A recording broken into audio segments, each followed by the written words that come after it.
Halo teman-teman semua, selamat datang di Cara Moza Channel. Silahkan like, comment, subscribe, dan share ya. What is the meaning of the word dawah? Dawah actually means an invitation. Dawah means to call. An invitation, a call to Islam. And an invitation is not given to the own family members. Normally, an invitation is given to an outsider. Similarly, Dawah al-Islam is mainly an invitation, a call to the non-Muslims. Whenever we speak about Islam to a non-Muslim, trying to clarify the misconception, trying to make him understand Islam better, to remove the negative idea that he has about Islam, it is called as dawah. Many a time, dawah is also used synonymously when we speak about Islam to a Muslim. But the more appropriate Arabic word when we speak about Islam to a Muslim, it is Islah. Islah in Arabic means to repair. It means to improve. So when a Muslim speaks to another Muslim, giving him more information about Islam, the more appropriate word is Islah. And when we speak to the non-Muslims, talking about Islam, the more appropriate word is dawah. Beliau berkata, wa'adhana Rasulullah, Nabi pernah berikan nasihat kepada kami, mu'aidatan, dengan sebuah nasihat. Wajilat minhal qulub, hati bergetar. Begitu dahsyatnya nasihatnya Rasul SAW, bergetar hati. Maka para ulama menjelaskan makna nasihat yang membuat hati bergetar ini adalah yang tidak dibarengi dengan canda, tapi dengan kekhusyuan dan ketulusan, sehingga dirasakan oleh hati. Wadrafat minhal uyun, menetes air mata. Wadakar al-hadis, kemudian hadisnya ini panjang di sini. Waqad sabaqa bi kalam kamalihi, hadis ini pernah disebutkan dengan sempurna oleh Imam Nawawi di babil amri bil muhafadzati ala sunnati, di dalam bab bagaimana kita menjaga sunnah Nabi sallallahu alaihi wasallam. Wa dzakarna anna Tirmidzi qala innahu haditsun hasanun sahih. Imam Tirmidzi mengatakan bahasanya itu hadis hasan sahih. Ini adalah gambaran bagaimana Nabi kalau menasihati adalah dengan penuh kewibawaan.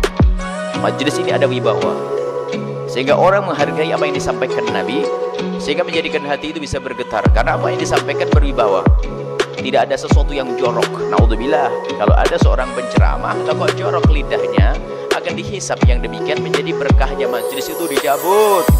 Bicara jorok, bicara kotor, naudzubillah. Pernah suatu kita dengar, bingung kita, ini ceramah atau cerita tentang cerita sangat porno, sangat jorok, bicara tentang hal,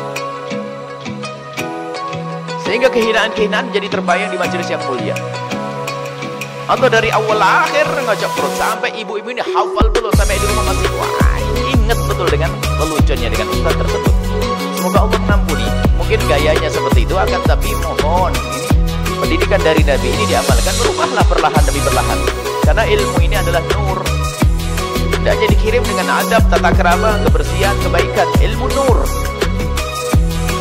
Jangan sampai kita menyampaikan pesan-pesan itu adalah dengan tidak menjaga wibawanya majlis, kemudian tidak menjaga wibawanya Al-Quran, bahkan adhan Al-Quran dimain-mainkan.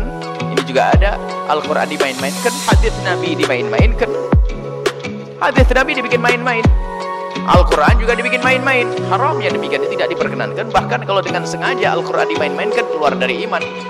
Kalau selama ini kita sibuk heboh misalnya dengan orang yang merendahkan Al-Quran, bisa jadi seorang ustaz tanpa disadari main-main Al-Quran, guyonan tentang Al-Quran, dia sebetulnya telah merendahkan Al-Quran. Dan kalau diyakini, disengaja, maka dia keluar dari iman. Kalaupun tidak, maka itu adalah maksiat dan harus tobat.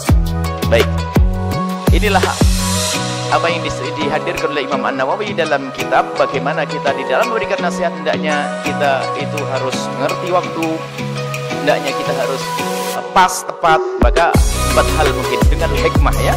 Kalau menyampaikan pesan-pesan kebenaran hendaknya dengan hikmah. Mana hikmah adalah tepat dosisnya, tidak berlebihan, dan juga tidak kurang, tidak terlalu keras, juga tidak selalu lembut, akan tapi sesuai dengan orang yang diajak bicara. Kemudian memilih waktu yang tepat di dalam menyampaikan, supaya orang tidak lari dari kebenaran gara-gara kita salah memilih waktu yang tepat. Kemudian yang ketiga adalah memperhatikan orang yang bakal mendengar, kesiapan orang yang bakal mendengar. Artinya orang yang mendengar itu kita persiapkan dulu. Kita persiapkan dulu. Sehingga wajar dengan mukhatimah membaca sholawat sesaat, zikir sesaat, baru setelah itu diam, baru pengajian dimulai. Kemudian apa?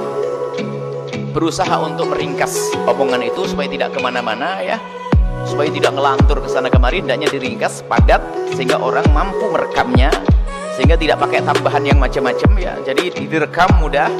Kemudian yang kelima adalah perlu kelembutan. Kalau memang itu orang perlu kelembutan, hendaknya kita mendahulukan kelembutan terlebih dahulu, kecuali nanti kita menemukan orang yang tidak bisa dengan kelembutan, misalnya harus diberi sedikit ketegasan, itu pun ternyata tidak semua orang. Tapi pada dasarnya lembut ini adalah harus kita dahulukan, karena lembut ini rata-rata orang rindu kelembutan dan paham dengan kelembutan, dan akan mudah tersentuh dengan kelembutan. Kalau ada misalnya dari 1000 orang 2, 3, maka yang jadi ukuran adalah orang banyak dulu. Ini ada 3 orang yang kalau tidak kasar nggak bisa, ya itu babnya sendiri. Jangan semua orang kita kasarin. Ukurannya adalah orang yang banyak, dan Nabi mengajari umumnya orang adalah harus kita beri pemahaman dengan cara yang lembut. Kemudian kalau ternyata ada 1-2 yang nggak paham-paham dengan lembut, maka itu adalah babnya sendiri. Mungkin harus kita sisihkan, kita beri waktu yang khusus, di tempat yang khusus untuk berbicara dengan orang tersebut dengan sedikit jelas atau sedikit tegas.